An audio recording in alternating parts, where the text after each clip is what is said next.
The cargo bay of the merchant vessel Stellar Drift hummed with the low vibration of aging engines as Marcus Chen finished securing the last of the supply crates. Sweat beaded on his forehead despite the ship's climate control, and he wiped it away with the back of his work glove. 3 weeks into what should have been a routine supply run to the outer colonies, and everything that could go wrong had gone wrong. First, their navigation array had malfunctioned near the Kepler Nebula, forcing them to rely on backup systems that added 2 days to their journey. Then, their food synthesizer had broken down, leaving the crew of 12 to subsist on emergency rations that tasted like recycled cardboard. But, the worst blow came when they received the distress beacon from Lyra Station. The Deep Space Research Facility had gone dark 3 days ago. No response to communications, no status updates, nothing. Standard protocol dictated they report it to Colonial Command and continue their mission. But Marcus had recognized the station designation from his sister's letters. Sarah worked there as a xenobiologist, studying the unique properties of the gas giant Lyra HFY's moons. Captain Rodriguez had been reluctant to deviate from their course, but Marcus had convinced him. They were the closest ship to the station, and if there were survivors, every hour counted. The crew had voted unanimously to investigate, even though it meant burning extra fuel they couldn't really spare. Now, as Marcus double-checked their emergency medical supplies, he tried not to think about what they might find at Lyra Station. The facility housed nearly 200 researchers and support staff. If something had happened to them, if Sarah was among the casualties, he wasn't sure how he would handle it. The ship's intercom crackled to life. All hands to stations. We're dropping out of hyperspace in 5 minutes.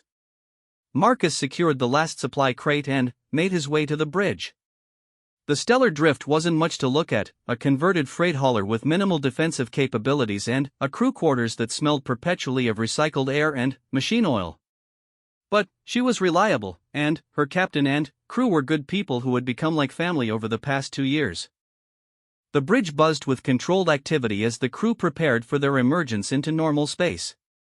Captain Rodriguez, a weathered man in his 50s with graying hair and kind eyes, glanced up as Marcus entered. "Chen, I want you monitoring communications. If there's anyone alive over there, we need to know immediately." Marcus nodded and took his position at the communications console. The familiar weight of responsibility settled on his shoulders. He had trained as a communications specialist during his time with Colonial Defense, but that felt like a lifetime ago. These days, he was just a cargo handler trying to make an honest living on the frontier. The ship shuddered as they dropped out of hyperspace, and the main view screen flickered to life. Lyra Station hung against the backdrop of the gas giant's swirling storms, a gleaming wheel of metal and composite materials that should have been brilliantly lit and bustling with activity. Instead, it drifted dark and silent, its docking bays empty, its windows black. "Mother of God," whispered Lieutenant Torres from the navigation station. Marcus's fingers flew over his console, cycling through every communication frequency used by the station. Static filled his headset, punctuated by the occasional burst of automated maintenance signals. No voices. No emergency broadcasts. No signs of life. "Captain," he reported, his voice steady despite the growing knot in his stomach, "I'm not picking up any communications. The station appears to be running on emergency power only." Rodriguez drummed his fingers against his command chair's armrest, a habit Marcus had learned meant the captain was thinking hard about something he didn't like. "Any signs of damage? Hull breaches? Weapon impacts?" Their sensor operator, a young woman named Patel, shook her head. "Negative, sir. The station appears structurally intact. All docking ports are sealed. It's like everyone just vanished." The bridge fell silent except for the ambient hum of ship systems. Marcus stared at the dark station and felt a chill that had nothing to do with the ship's temperature. Lyra Station was one of the most advanced research facilities in human space, equipped with state-of-the-art defense systems and populated by some of the brightest minds in the galaxy. People didn't just vanish from places like that. "Sir," Patel said suddenly, her voice tight with tension, "I'm detecting a ship. Small craft, definitely not human design. It's docked to the station." The main viewscreen shifted to show a magnified view of the station's lower docking ring. There, attached to one of the larger cargo bays, was a vessel unlike anything Marcus had seen before. It was sleek and organic-looking, its hull appearing to shift and flow even as they watched. Bioluminescent patterns pulsed along its surface in hypnotic waves of blue and green light. "That's not in any database I know," Torres said quietly. Captain Rodriguez stood from his chair, his face grim. "Red alert. All hands to combat stations. Chen, keep trying to raise the station. If there's anyone alive over there, they need to know help has arrived." As the ship's emergency lighting bathed the bridge in red, Marcus continued his attempts to establish communication with the station. But, even as he worked, he couldn't shake the feeling that they were already too late. The alien ship's presence changed everything. This wasn't a simple mechanical failure or medical emergency. This was something far worse. Minutes stretched into an hour as they approached the station carefully, weapons powered but not targeted, sensors sweeping continuously for any sign of threat. The alien vessel remained docked and, apparently inactive, its bioluminescent patterns the only indication it wasn't simply a piece of exotic debris. Finally, Captain Rodriguez made the decision that would change everything. "We're going aboard. If there are survivors, we need to find them. If there aren't..." He left the sentence unfinished, but everyone understood. They would need to document what had happened and warn other ships to stay away. Marcus volunteered for the boarding party immediately. The captain initially refused. Cargo handlers weren't supposed to go on potentially dangerous missions. But Marcus's training with colonial defense made him more qualified than most of the crew for this kind of operation, and his personal stake in the mission meant he wasn't going to take no for an answer. The team that finally assembled in the shuttle bay was small but capable. Captain Rodriguez led the group, accompanied by Marcus, Lieutenant Torres, Chief Engineer Nakamura, and Dar. Webb, the ship's medic. They wore full environmental suits and carried enough emergency supplies to last 48 hours. Each team member also carried a sidearm, though none of them spoke about what they might need to use them against. The shuttle ride to the station took only minutes, but it felt much longer. Through the small viewport, Marcus watched the alien ship grow larger as they approached. Up close, its organic appearance was even more pronounced. The hull seemed to breathe, expanding and contracting in a slow, steady rhythm that was deeply unsettling. "Ever seen anything like that before, Captain?" Torres asked over the comm. Rodriguez shook his head. "Nothing in any first contact protocols I've studied. But, then, again, we've only encountered 3 other intelligent species, and none of them had technology like this."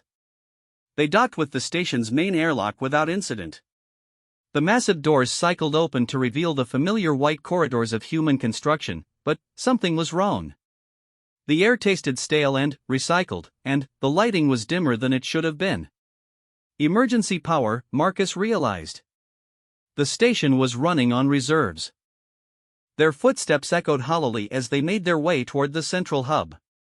The corridors that should have been bustling with activity were empty, their silence broken only by the distant hum of life support systems. Personal belongings lay scattered in some areas, a datapad here, a cup of long cold coffee there, as if people had simply dropped what they were doing and walked away. "This is wrong," Dr. Webb muttered, his voice tight with anxiety. "Where is everyone?" Even if there was an evacuation, there should be signs of panic, emergency protocols activated. Marcus checked his scanner again, hoping to detect some sign of human life. The device remained stubbornly silent. But, as they approached the central hub, he began to pick up something else, faint energy readings that didn't match any human technology he knew. The central hub had always been the heart of Lyra Station. A vast circular chamber with observation windows that offered a spectacular view of the gas giant below, it served as both a meeting place and a showcase for visiting dignitaries. Now it stood empty, its polished floors reflecting the dim emergency lighting. But they weren't alone. At the center of the hub stood a figure, humanoid but definitely not human. She was tall and graceful, with pale blue skin that seemed to glow with an inner light. Her hair was long and white, moving as if stirred by an unfelt breeze. She wore no clothing that Marcus could identify, but her skin appeared to be covered in intricate patterns that shifted and changed like living tattoos. She stood perfectly still, her back to the boarding party, apparently unaware of their presence. In her hands, she held some kind of device, a crystalline structure that pulsed with the same bioluminescent patterns they had seen on her ship. Captain Rodriguez raised his hand, signaling the team to halt. He activated his suit's external speakers and spoke in what he hoped was a non-threatening tone. "Hello. I'm Captain Rodriguez of the merchant vessel Stellar Drift. Can you understand me?" The alien figure turned slowly, and Marcus found himself looking into eyes that were large and luminous, colored a deep violet that seemed to contain flecks of starlight. Her face was beautiful in an otherworldly way, with high cheekbones and features that were almost but not quite human. When she spoke, her voice carried a musical quality that somehow conveyed meaning even though Marcus couldn't understand the actual words. His suit's translation system struggled for a moment before finally producing a rough approximation. You came. I did not expect. The others, they are gone. I have been waiting. Where are the people who worked here?" Rodriguez asked gently. "What happened to them?" The alien's expression grew sad, and the patterns on her skin shifted to deeper, more mournful colors. "They fought. My people, they did not understand. They saw only threat, not possibility. The humans, they resisted bravely, but..." She gestured around the empty hub, and Marcus felt his heart sink. Sarah. Had his sister been among those who fought? Had she died defending her research, her colleagues? Are any of them alive? He found himself asking, stepping forward despite Rodriguez's warning look. The alien focused on him, and, for a moment he felt as if those violet eyes were looking directly into his soul. "Some. Hidden. Afraid. I have been trying to find them, to help them, but they flee when they see me. They do not trust. Can you take us to them?" Rodriguez asked. Before the alien could answer, the sound of running footsteps echoed from one of the corridor entrances. Marcus spun around to see a figure in a torn research uniform stumble into the hub. The person was moving awkwardly, favoring one leg, and their face was hidden by a makeshift hood. The alien took a step toward the newcomer, her expression hopeful. "Please, I mean no harm. I want only to help." The injured figure stopped at the sound of her voice, then slowly raised their head. Marcus's heart nearly stopped as he recognized the face beneath the hood. Sarah. His sister's eyes went wide as she saw the boarding party, then filled with terror as she noticed the alien standing nearby. She opened her mouth to shout a warning, to tell them to run, to fight, to do anything except trust the beautiful creature who claimed to want to help.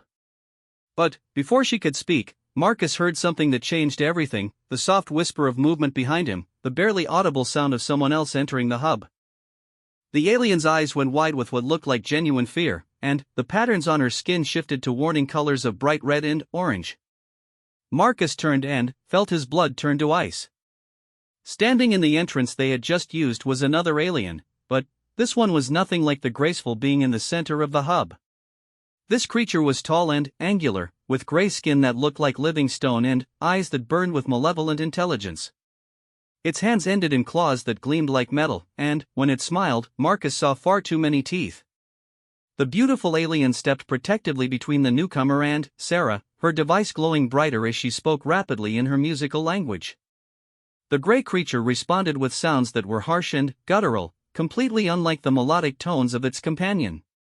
"Run," the blue-skinned alien said urgently to the humans. "Hide. This one, he is not like me. He is Hunter." But there was nowhere to run.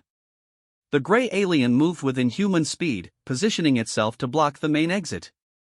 Its claws extended further, and Marcus realized they weren't just weapons, they were tools designed for hunting, for capturing prey alive. Sarah limped toward the group, her eyes wild with fear and exhaustion. "They came 3 days ago," she gasped. "Different ships, different purposes. Her people are explorers, scientists. His people are, they're collectors. They take specimens." The pieces of the puzzle began to fall into place in Marcus's mind. Two alien species arriving at the station at the same time but for different reasons. A conflict that the human inhabitants had been caught in the middle of. And, now, survivors trapped between predator and protector.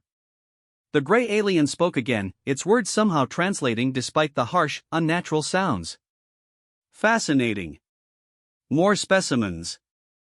The collectors will be pleased. The blue-skin alien raised her device, and Marcus could see her preparing to make some kind of stand. But she was alone, and the hunter was clearly the stronger of the two. Whatever was about to happen, it wouldn't end well for any of them. Marcus looked at his sister, at his captain and crew, at the alien who had been trying to help despite everything that had happened. He thought about the empty corridors, the missing researchers, the families who would never know what had happened to their loved ones. And he made a decision that would define the rest of his life. "Sarah," he called out, his voice steady despite the fear coursing through him. "Get behind us. Everyone, defensive positions." The alien hunter laughed, a sound like grinding stone. "Brave, for such small creatures. But bravery will not save you from the harvest." As the creature began to advance, Marcus felt a strange calm settle over him. He had trained for moments like this during his time with colonial defense, though he had never expected to face an enemy quite like this. But training was training, and courage was courage, no matter what form the threat took. Behind him, he could hear Rodriguez coordinating the team, positioning them to create the best possible defensive formation. Dr. Webb was checking Sarah's injuries while Lieutenant Torres and Chief Engineer Nakamura prepared their weapons. And, in front of him, the blue-skin alien stood alone against a predator from her own species, ready to sacrifice herself to protect beings she had only just met. It was, Marcus realized, exactly the kind of moment that defined what it meant to be human. Not the technology they had built or the worlds they had colonized, but their willingness to stand together against the darkness, to protect those who couldn't protect themselves. The hunt was about to begin. The gray alien moved with predatory grace, its clawed feet clicking against the polished floor of the central hub. Marcus had seen hunters before, wolves, sharks, even human soldiers trained for combat, but this creature possessed a cold intelligence that was far more terrifying than any mindless predator.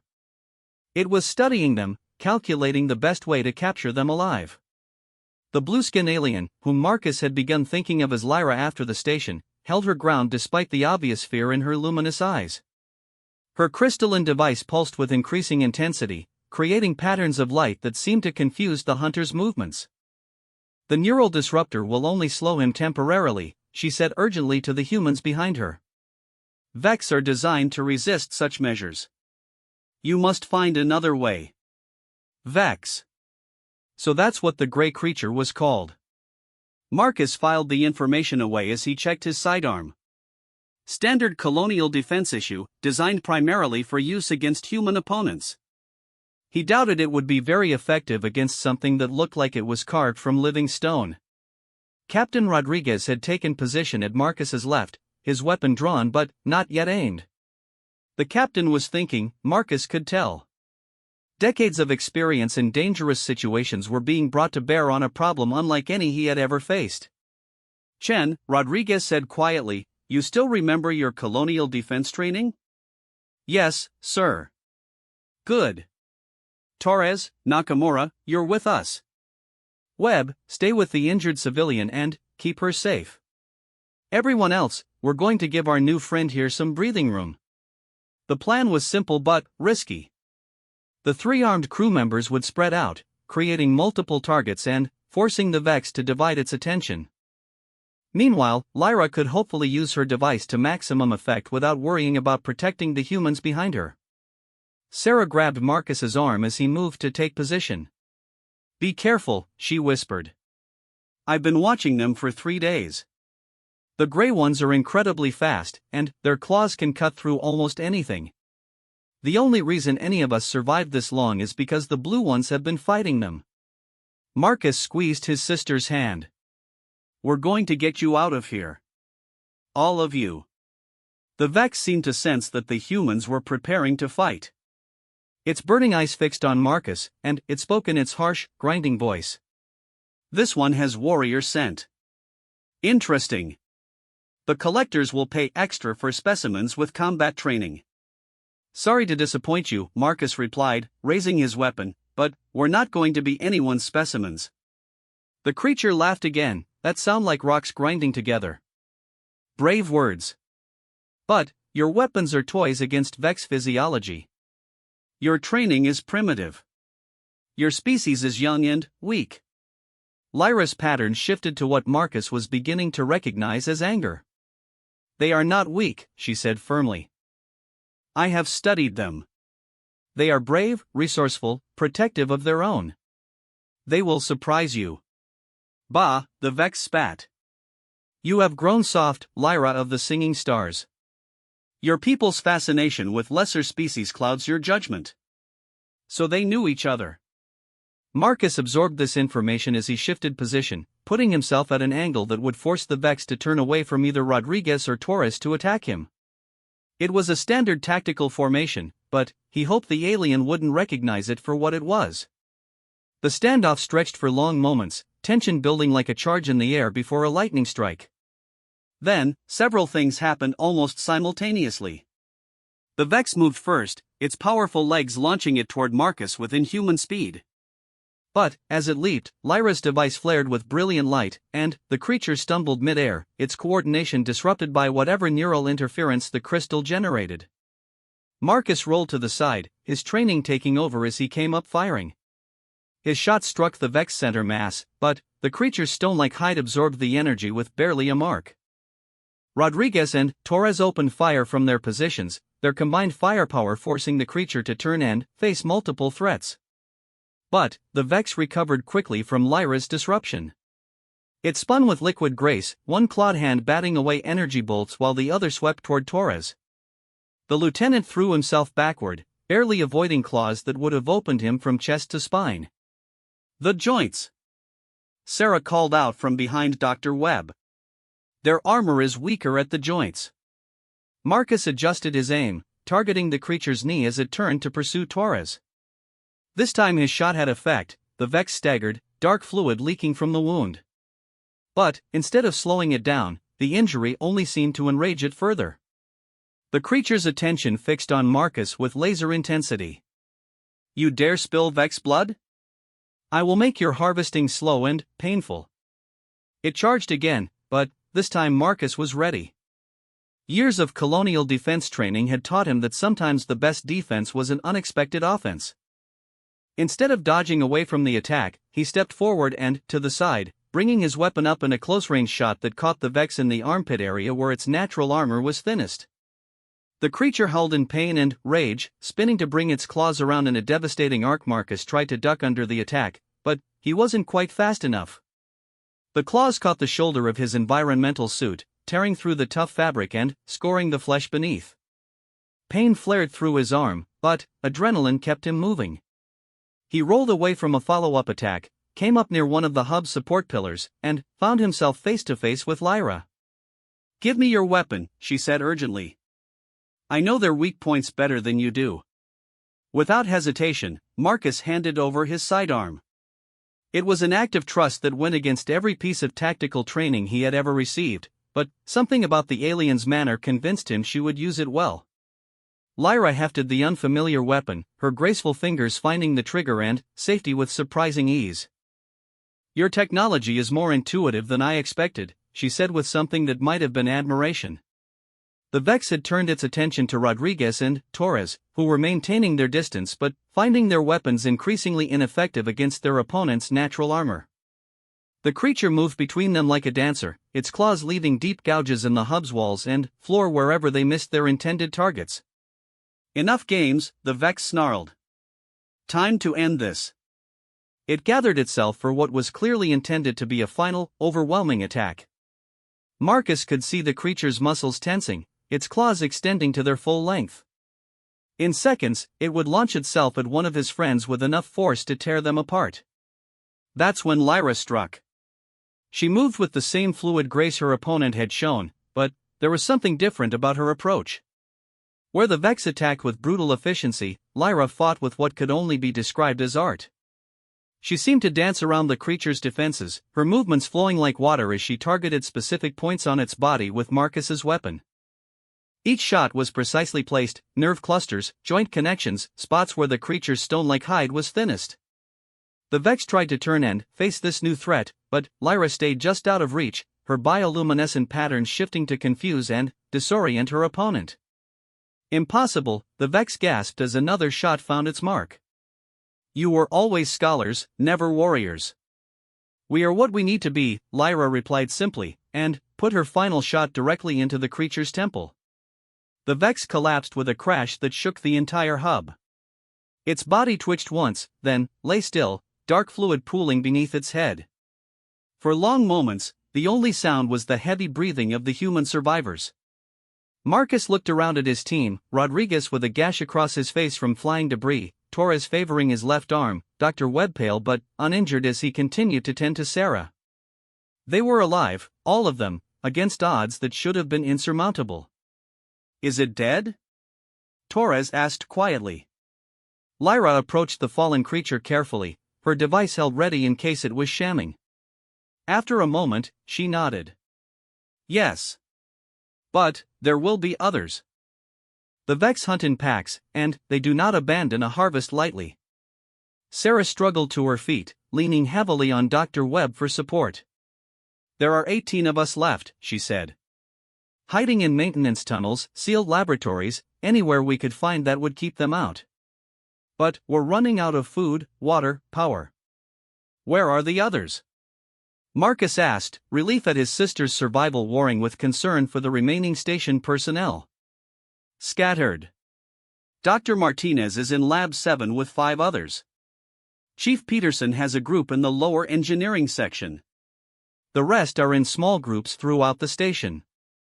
Sarah's voice grew grim. The Vex have been hunting us systematically.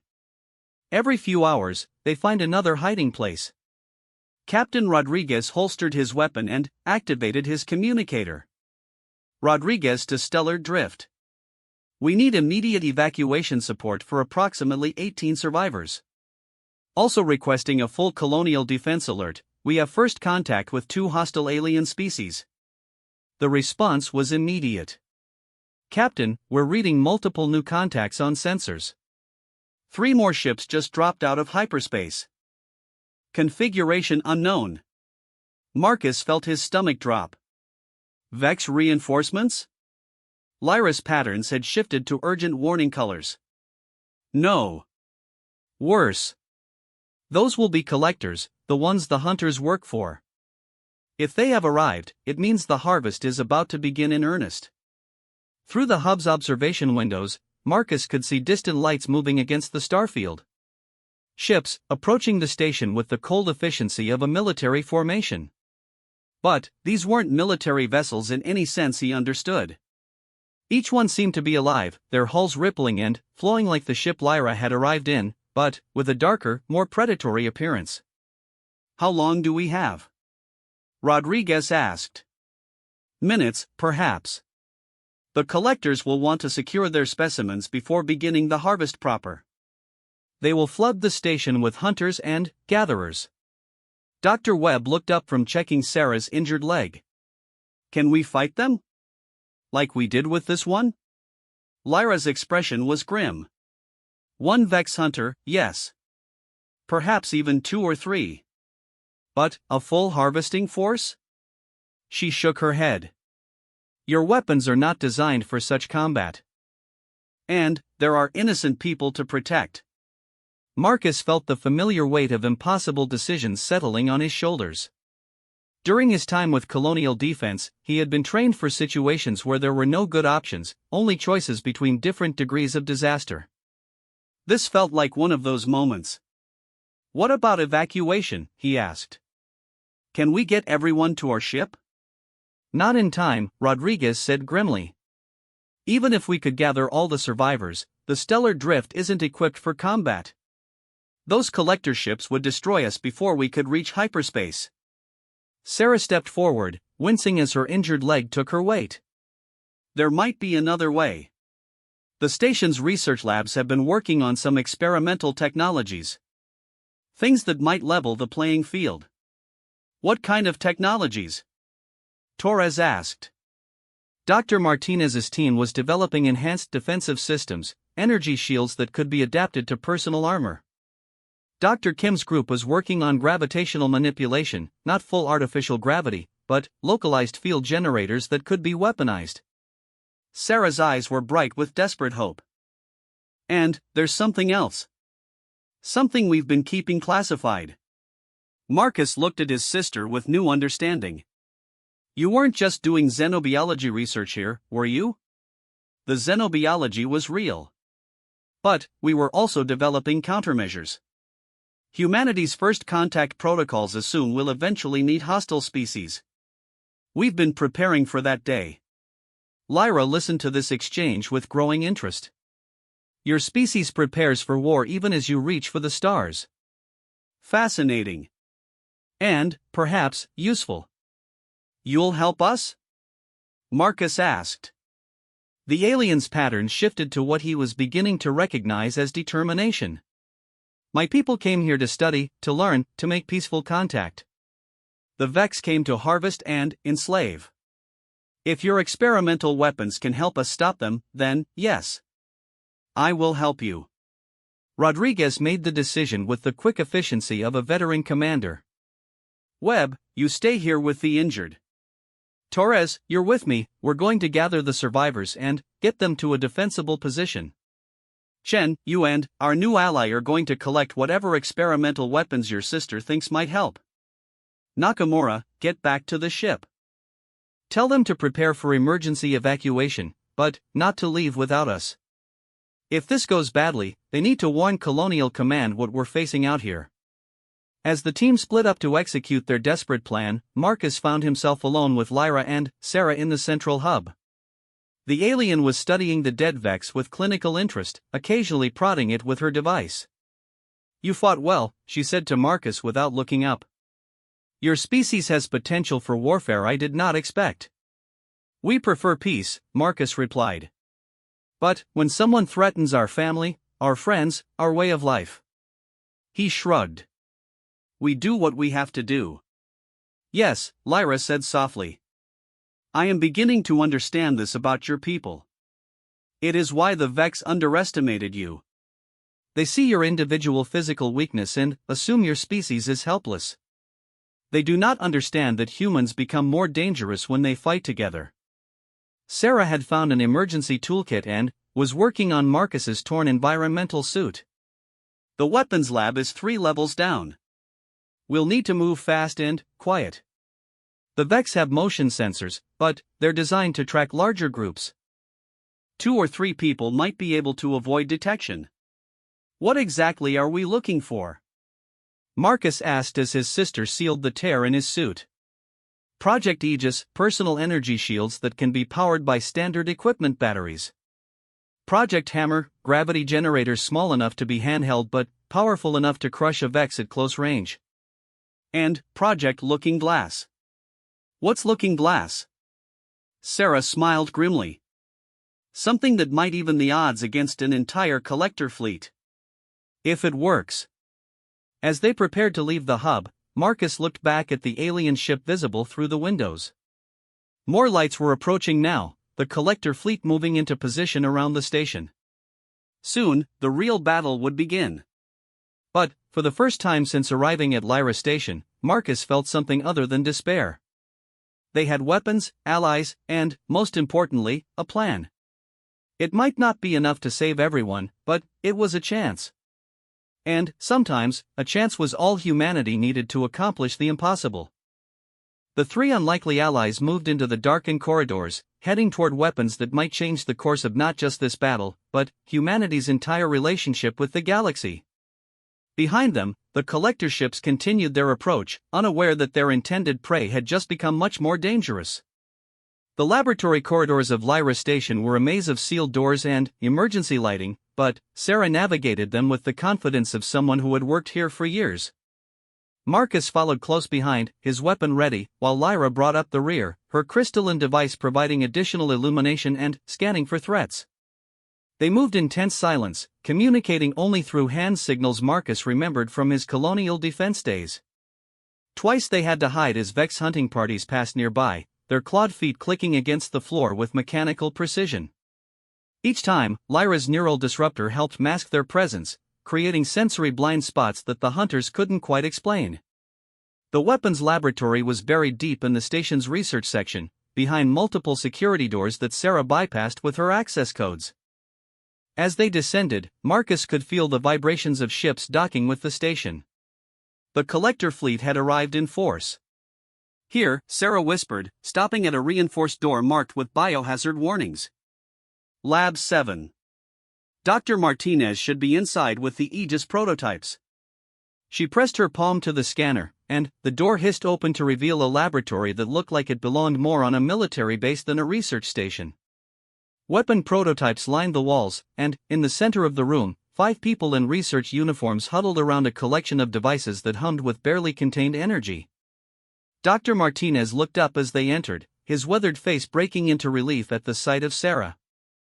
"Thank God you're alive. We thought the hunters had found you when we heard the fighting." "We had help," Sarah said, gesturing to Lyra. The alien stepped forward, her pattern shifting to what Marcus now recognized as peaceful greeting colors.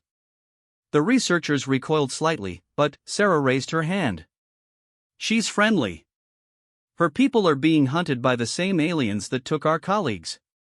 Dr. Martinez studied Lyra with scientific curiosity overcoming fear. "Fascinating.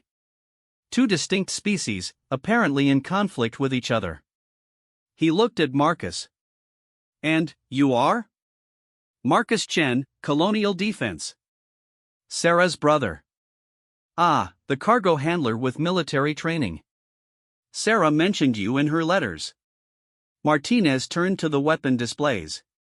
"Well, Mr. Chen, I hope your training included exotic weapons, because we're about to field test some very experimental technology." The Project Aegis devices looked like oversized wristbands, their surfaces covered in the same kind of crystalline structures Marcus had seen on Lyra's equipment.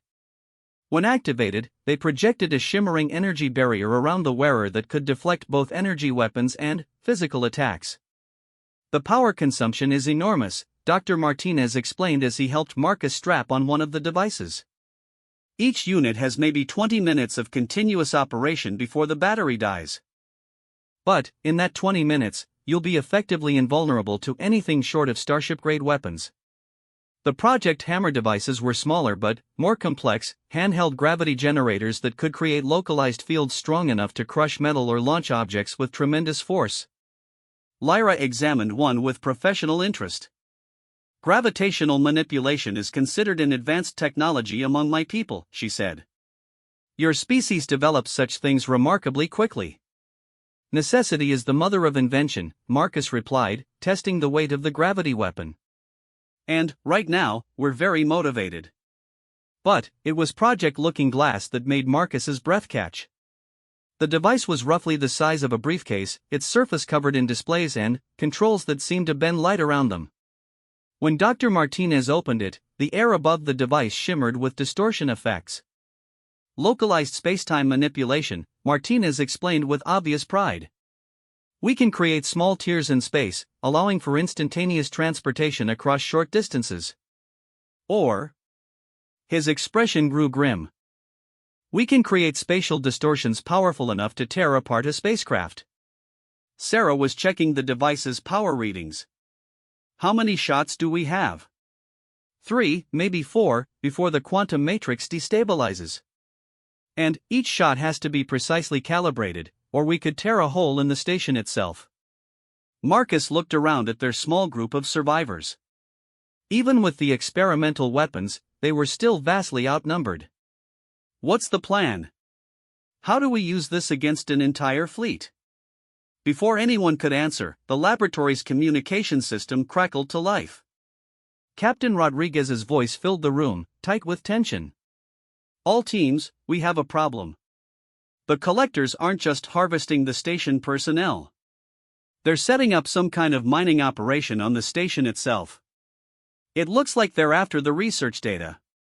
The implications hit Marcus immediately. If the collectors obtained humanity's experimental weapons technology, Earth's colonies would be defenseless against future harvesting operations. This wasn't just about saving the survivors anymore, it was about protecting the entire human species. Lyra's pattern shifted to urgent warning colors. The collectors are ancient. They have been harvesting younger species for millennia. If they obtain your weapon designs, they'll use them against other worlds, Sarah finished. Earth, the colonies, everyone. Dr. Martinez closed the looking glass device with decisive finality. Then, we destroy the research data before they can take it. The station's quantum servers are in the central core. A precisely placed dimensional tear could wipe them completely. And kill everyone on the station, one of the other researchers pointed out. The quantum cascade would destabilize the entire structure. Marcus found himself thinking like a soldier again, weighing acceptable losses against strategic objectives. It was a cold calculation, but one that might be necessary. How many collectors are there? The stellar drift S sensors are counting at least 6 capital ships, plus dozens of smaller craft. Rodriguez's voice replied through the calm, and they're still coming. This looks like a major harvesting operation. Lyra studied the weapons displays with growing understanding. There might be another way. If we can get close to the collector command ship, a single-dimensional tear could disable their entire fleet. The ships are connected through quantum entanglement networks. Destroy the command node, and the rest become vulnerable. How close? Marcus asked. Close enough to touch. Sarah looked at her brother with alarm. Marcus, no. You're talking about a suicide mission. Maybe. But if it works, we save not just the people here, but everyone on Earth and the colonies. Marcus turned to Dr. Martinez. Can the looking glass device be set for remote detonation? Theoretically, yes. But someone would have to stay with it to ensure proper targeting. The quantum alignment is too delicate for automated systems. The room fell silent as everyone absorbed the implications. Marcus looked around at their faces, scientists who had dedicated their lives to expanding human knowledge, now faced with the possibility of sacrificing everything to protect their species. I'll do it, Marcus said quietly. No, Lyra said immediately. I will go. My ship can approach the collectors without triggering their defenses. They will assume I am surrendering. They'll kill you the moment you board their ship. The alien's pattern shifted to something Marcus couldn't interpret, but her tone was resolute. Perhaps. But your species has shown me something I did not expect to find among the younger races. You stand together against impossible odds. You fight not just for your own survival, but for the survival of others. She looked directly at Marcus. It would be an honor to stand with you. Captain Rodriguez's voice came through the comm again, interrupting their debate. All teams, we're out of time. Collector forces are entering the station. Multiple contacts in the main corridors. Marcus made the command decision. Dr. Martinez, prepare the looking glass for remote operation. Sarah, you and the research team get to the evacuation point. Lyra and I will take the device to the collector command ship. I'm coming with you, Sarah said immediately. Like hell you are. Someone needs to operate the dimensional stabilizers while you handle the targeting system. Dr. Martinez is needed to evacuate the other research teams. I'm the only other person here who understands the quantum mechanics involved. Marcus wanted to argue, but he could see the determination in his sister's eyes. It was the same look she'd had as a child when she decided to climb the tallest tree in their neighborhood, or try to fix their father's broken radio, or stand up to the bullies who picked on smaller kids at school. When Sarah made up her mind, the universe had a way of bending around her will. Fine, he said reluctantly. But we stick together, and we follow my lead on tactical decisions. The plan came together quickly. Lyra would take her ship and approach the collector command vessel under the pretense of surrender. Once aboard, Marcus and Sarah would use the looking glass device to create a dimensional tear that would destroy the ship's quantum network hub, crippling the entire fleet and preventing them from obtaining the research data. As they prepared to leave the laboratory, Dr. Martinez pulled Marcus aside. The device is set for maximum output. When you activate it, you'll have approximately 30 seconds before the dimensional cascade becomes irreversible. Make sure you're clear of the blast radius. How big a blast radius are we talking about? Conservative estimate? The entire command ship. Marcus nodded grimly. He had suspected as much. This really was a suicide mission, disguised as a rescue operation. But, if it worked, if they could cripple the collector fleet and protect the research data, it would be worth it. The journey to Lyra's ship was harrowing. Collector forces had indeed entered the station in massive numbers, and the corridors echoed with the sounds of hunting parties systematically clearing each section. The aliens weren't just Vex now. Marcus saw other species, each one clearly adapted for specific roles in the harvesting operation. They made it to the docking bay where Lyra's ship waited, its organic hull rippling with bioluminescent patterns that seemed agitated. As they approached, the ship's entry portal dilated like an eye opening, revealing an interior that was unlike anything Marcus had ever seen. The ship was alive, in every sense of the word. The walls pulsed with circulatory systems, the floor felt warm and responsive underfoot, and the control surfaces seemed to grow from the ship's neural network rather than being manufactured and installed. It was beautiful and alien and slightly unsettling all at once. "Your ship is a living creature?" Sarah asked in amazement. "All our ships are grown, not built," Lyra explained as she interfaced with the control systems through what looked like direct neural contact. "This is Starsinger, my companion for many cycles. She understands what we must do." The ship's response to Lyra's mental touch was immediate. The docking clamps released, and they lifted away from the station with smooth acceleration that barely registered on their inner ears. Through the transparent hull sections, Marcus could see the collector fleet in all its terrifying glory. The command ship was massive, easily 10 times the size of the stellar drift, with a hull that seemed to be carved from black crystal. Smaller vessels swarmed around it like parasites, their own organic design suggesting they had once been living creatures before being converted into tools of war and harvest. "How do we get aboard that thing without being blown apart?" Marcus asked. Lyra's patterns shifted to grim determination. "We surrender. I will tell them I have captured 2 valuable specimens, humans with advanced weapon knowledge. They will want to interrogate you personally." It was a risky plan that depended entirely on the collector's greed overcoming their caution. But, as Starsinger approached the command ship, Marcus felt a strange calm settle over him. This was it, the moment that would determine not just their fate, but the fate of humanity's expansion into the galaxy. The collector ship's response was immediate. Energy beams lanced out to surround Starsinger, not destroying but controlling, pulling the smaller ship into a docking bay that opened like a mouth to receive them. As they were drawn inside, Marcus caught glimpses of other captured vessels, ships from dozens of different species, all apparently taken during previous harvesting operations. "Remember," Lyra said as they prepared to disembark, "act defeated but not broken. They must believe you have valuable information they can extract." The docking bay was enormous and filled with activity. Collector drones moved between the captured ships, extracting cargo and prisoners with mechanical efficiency. The air was thick with alien scents and the sound of machinery that operated on principles Marcus couldn't begin to understand. A delegation of collectors approached Starsinger as its hull portal opened. Marcus got his first close look at the aliens who commanded the harvesting fleets. They were tall and graceful like Lyra, but where her people radiated warmth and curiosity, these beings projected cold intelligence and predatory hunger. Their movements were precise and calculated, their expressions emotionless.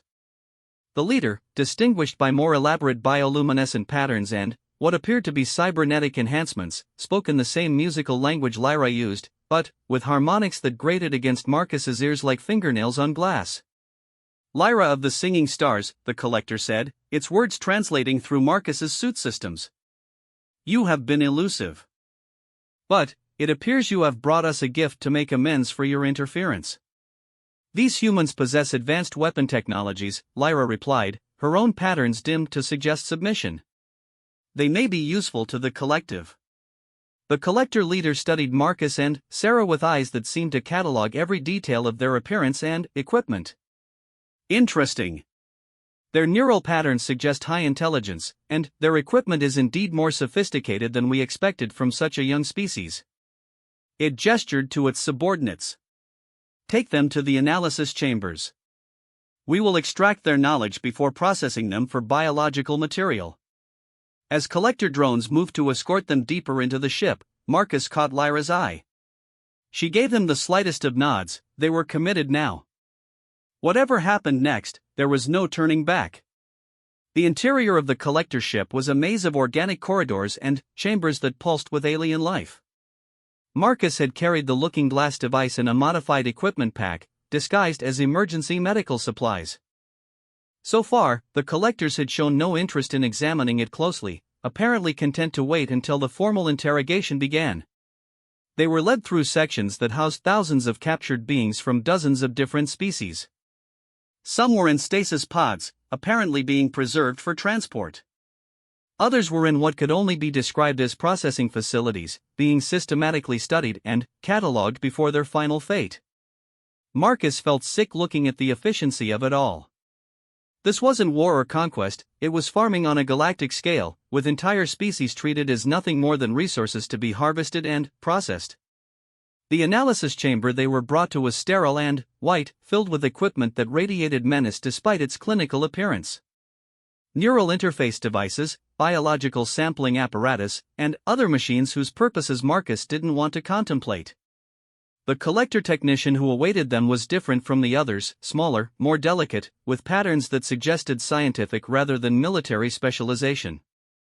Fascinating specimens, it murmured, apparently talking to itself as much as to the guards. Bipedal, carbon-based, neural complexity approximately 7th order. Yes, these will yield excellent data. As the technician prepared its equipment, Marcus and Sarah exchanged glances. They had perhaps minutes before the interrogation began in earnest. The looking glass device felt heavy against his back, its weight a constant reminder of what they had to do. "Sarah," he whispered, "when I give the signal, activate the dimensional stabilizers. We'll only get one chance at this." His sister nodded, her face pale but determined. She had always been braver than she looked, Marcus reflected. Their parents had worried about her choosing a career on the frontier, but she had proven herself again and again in situations that would have broken lesser people. The collector technician approached with a neural interface crown, its surface covered in needle-like protrusions that would penetrate directly into their brains. "This will extract all knowledge of your weapon technologies," it said conversationally. "The process is usually fatal for younger species, but that is acceptable. We only need the information." That's when Lyra struck. She had been standing quietly near the chamber entrance, apparently ignored by the guards who considered her a surrendered ally. But, as the technician moved toward Marcus, she activated her crystalline device at full power. The neural disruptor's effects in the confined space were devastating. Every collector in the room collapsed, their enhanced nervous systems unable to cope with the massive sensory overload. Alarms began blaring throughout the ship as Lyra's attack was detected by the automated systems. "Now!" Marcus shouted, pulling the looking glass device from his pack. Sarah was already activating the dimensional stabilizers, her fingers flying over controls she had helped design but never tested under combat conditions. The device powered up with a low hum that seemed to make the air itself vibrate. Through the chamber's transparent walls, Marcus could see collector forces converging on their location. They had perhaps 2 minutes before the guards broke through the sealed doors. "Target the quantum network hub," Sarah called out, her eyes on the device's sensor displays. "It should be directly below us, in the ship's core." Marcus aligned the dimensional projector, feeling the weight of impossible responsibility on his shoulders. One shot.